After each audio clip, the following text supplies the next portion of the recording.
I wasn't a good enough guitar player really to play in bands. I just used it as a kind of tool.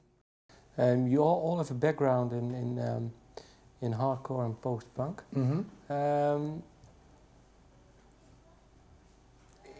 If you listen to the songs did you write songs? I mean, during that time, hardcore and post-punk?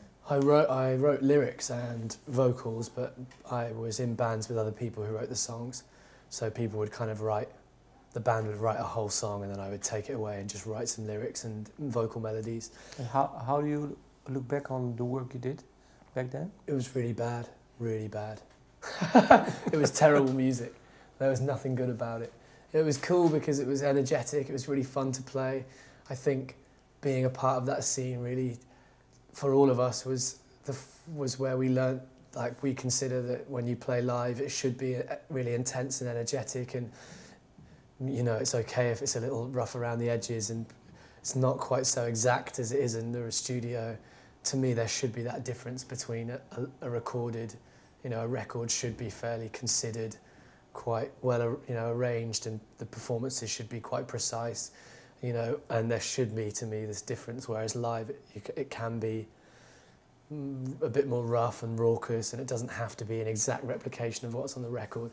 And if you have to sacrifice a little bit of exactitude just to make it more fun and to jump around a little bit more, that's fine, you know, like, we're not going to be so painstaking with our live performance that we stand rooted to the spot. And I think being in hardcore bands really gave us that attitude that bands like At the Drive-In were one of the first bands I saw. They went so berserk live, they couldn't even play the songs properly. Cedric was so out of breath, he couldn't sing. Omar would pull his amp on the floor and pull the strings off his guitar, and they, you know, and it was crazy, but it was amazing. And it was the first time I thought, wow, like, you know, that's just so entertaining to watch, and it's so explosive. I think hardcore music taught us that. Even though the music was pretty bad in all of our bands, it taught us that, you know, you have an obligation to provide a visual performance as well as a musical one, and the whole thing is a kind of complete whole.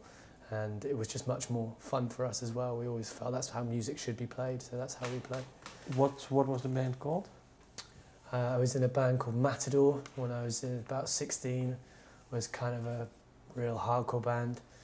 And I was in a band called Ghosts when I was a bit older, 18 maybe. Again, screaming kind of hardcore band, just jumping around and throwing up. And when did you start? When did you start write your own songs that actually turned into Dry the River songs?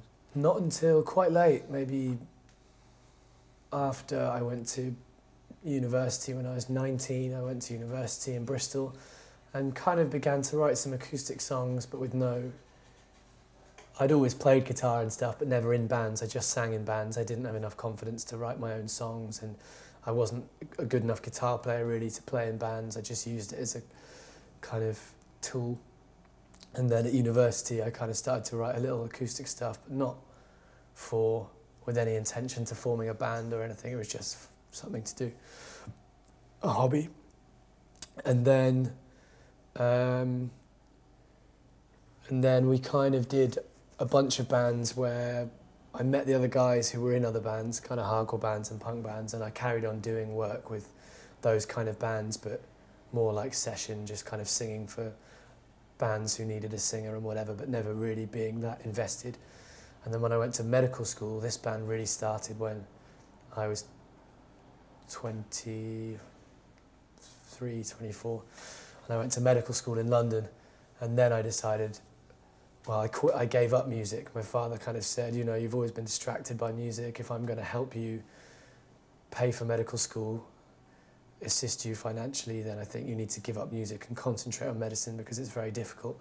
And for 1 year I did, just concentrated on medicine. I didn't do any music at all. But then in the summer holidays, I started to write some songs just acoustically, and it came out kind of folky, and it was different to what I'd been doing before. How come? I think, well, part of it was a practical thing. I was in student halls of residence, and you can't shout all the time. I was writing songs very late at night, and I didn't want to wake up the people next door. So necessarily I began to write a bit more kind of softer, and started to think about different ways of using my voice. part of it was just maturing as well, that I decided I wanted to do something that was maybe a bit more emotionally mature. Like didn't just want to scream and shout. I wanted to try and write about something that meant something to me. And I think some people kind of have this gift. I know loads of bands with really young people in 17, 18-year-olds who can write incredible songs.